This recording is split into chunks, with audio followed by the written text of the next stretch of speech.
in our household, we would like to have a righteous husband and a righteous wife. This is our model family. This is our ideal family. But does this mean that there are no fights? Can we have houses without any fights? This is not possible. Maybe, probable, but not quite possible. Even in the best of houses, you would find some sort of skirmishes. Not fights, but here and there. The Prophet ﷺ with Aisha used to be upset with him sometimes. Imagine Aisha being upset of the Prophet of Allah. This is normal. This is a man and his wife. It has nothing to do with the messenger and the servants of Allah. It has to do with a man and his wife. And the Prophet said this, "Oh Aisha, I know when you are pleased with me, and I know when you are angry." He said this out of the blue. They were happy, so they were just chit-chatting. So he said, "I know when you're angry, and I know when you are not." She said, "How do you know that, Prophet of Allah?" He says, "When you are angry, you say, 'No, by Ibrahim's Lord.' And when you're happy, you say, 'No, by Muhammad's Lord.'" And she said, "Yes, Prophet of Allah, this is true. I do not abandon anything except your name. I love you, but when I'm angry, I do not call your name." Fatima and Ali, may Allah be pleased with them, also they used to have skirmishes. The Prophet came once to his daughter's house. "Where is Ali?" She said, "He got angry, we had something and we fought over something, so he went to the masjid." So the Prophet goes to the masjid and finds Ali sleeping on the floor, and he wakes him up and he says, "Stand up, the father of dust," because he was sleeping on the soil. And he said, "This is the most beautiful name. I would never ever trade it for anything. Aba Turab."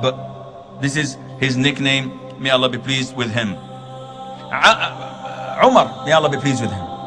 A man has a fight with his wife, and he is so outraged of her character. So he goes to Umar to complain, the Khalifa, the Caliph. So he knocks on the door, and they tell him, "Wait for a second." And all what he hears is Umar's wife shouting at him. Umar's wife is shouting, and he can hear that. He said, "I'm coming to complain to Umar. He needs help more than I do." So the guy goes away, and then Umar rushes to the door, and "Where's the man? Come, what is it, my brother?" He said, "Well, nothing. I had a problem, but I think you need the help more than I do." He said, "My brother, this is my wife. She cooks my food. She bakes my bread. She washes my clothes. She suckles and breastfeeds my children. And she does not have to do all of that.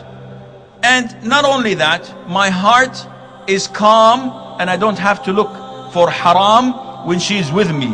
Don't you think I should tolerate her as she is tolerating me?" Wallahi, if we look at our spouses with this way, we would live a beautiful life. Because then whenever shaitan comes to us and says, "Do this or do that," I say, "No, she tolerates me. My wife tolerates me. I have a lot of shortcomings.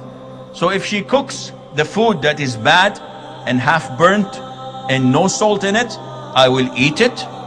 I will eat 3 or 4 bites of it and say, 'May Allah bless you, the food was excellent.'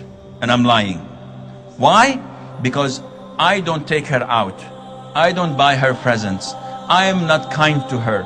I am not a perfect husband, so I tolerate her shortcomings, hoping from Allah Azza wa Jal that she tolerates my shortcomings, and by this we would have the perfect house. And Allah Azza wa Jal knows best. I pray to Allah subhanahu wa ta'ala that He would fix all our shortcomings, and that He would make our houses ideal Muslim houses. Wallahu a'lam.